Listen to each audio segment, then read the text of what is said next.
Deathstroke Inc. Issue 4, Joshua Williamson writing with Howard Porter on art. Take it away. So I was loving this book. Oh no. Oh no. This feels like 2 issues of content shoved into one, and it's really messy. I really like the first third of this book. You know about the Dinah and Slade stuff? Yep. And then once they get back to the trust base. And then I'm like, what exactly was real? So I read this digitally, and I felt like I was missing pages. It does a whole thing where, so it goes through a whole scenario of them being found out, and then they're attacked, and then there's a reveal that maybe Dr. Destiny was, projecting stuff into their minds, that it was ultra, and then it's like, oh, but this is real. And by the end of this issue, I'm not actually sure what happened and what didn't. Right. Like, I legitimately don't know.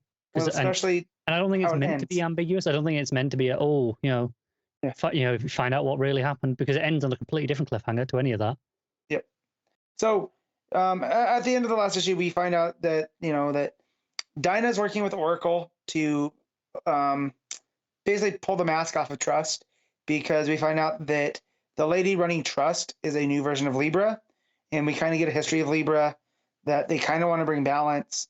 And the one interesting thing here, as it looks like it's going to play into not Infinite Frontier, the other one, Justice League Incarnate, is it seems like Libra wants to bring balance to the multiverse, and that's why she's doing this. And that the last Libra sold out for Darkseid and tipped the balance. And so here she is trying to use Trust for whatever means, which I'm not sure exactly how she's going to do it through a shadowy government organization, right? When you have Darkseid out here trying to wreck the multiverse with the Great Darkness and whatnot.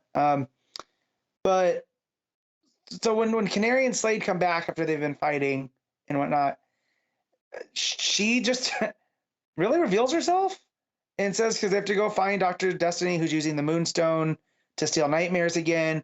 But then the Legion of Doom show up and start causing chaos, which they freeze. Captain Cold freezes Slade, and then Grodd smashes him to bits and whatnot, and it's really a mess. And then it's revealed that's Canary starts fighting back. It ends up being Dr. Destiny and Prometheus. Oh man, I was thinking about how he took out the Justice League but didn't wear a cup, so a whip to the nuts from Catwoman is what brought him down.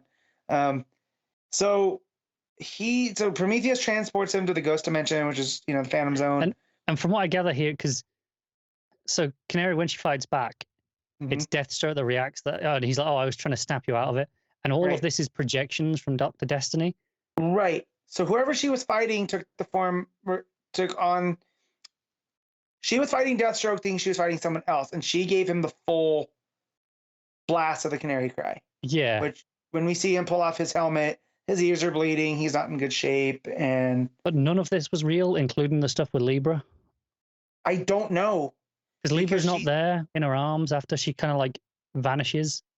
But no, Libra's still there because she's in the full suit when she shows up with Dr. Destiny, and she comes in after, Prometheus. Right? Right. So I don't think any of that stuff with Libra happened. Right.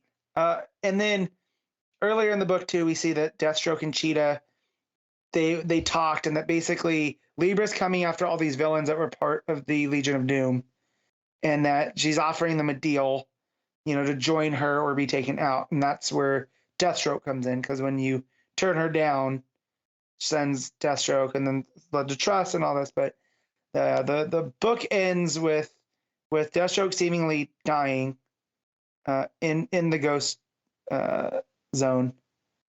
They're in the Crooked House in the Ghost Zone, which is kind of like a multiversal blank spot. It seems it's like all white, and it's just like a crooked house floating on a rock. Mm-hmm. And so, so at first this book was just a fun, pulpy Canary Slade book. Now I don't even know what it is. And usually I'm a Howard Porter fan. Some of the art in here was not good. Yeah, I've never been huge on Howard Porter, so that's always been something I've had to overcome on this book. Like, I don't hate his work; it's tolerable, but I like him significantly less than most people do. Yeah, but here a lot of the faces seem really off. It seems rushed. Even like it's a fine line to do the whole bait and switch dream type stuff, and yet here it just left us actually confused because it seems like Connor lines up. Yeah, What like I actually think happened I know, and what but I'm not didn't? entirely certain. Right. And I think like this book last issue was this fun fantasy romp with Deathstroke riding a unicorn, and Yep. it was fun. And then this issue, I'm like, I do not like this. Like, what is going on here? Yeah. And I'm concerned because I feel like I'm kind of locked in, annoyingly, because it's crossing over with everything else that Williamson's writing. Right? I mean, I'm still going to follow to see where these threads go, but I hope that there's a little bit more. Because again, it feels like this was 2 issues worth shoved into one, whereas we could have gotten the whole Libra. My concern, well, that's the thing with all that Libra stuff. Like, if none of that was real, which I'm starting to think maybe it's not, we wasted a lot of this issue. Yeah. So, whew. But yeah, just rough art, rough storytelling. Did not make for a fun read. No.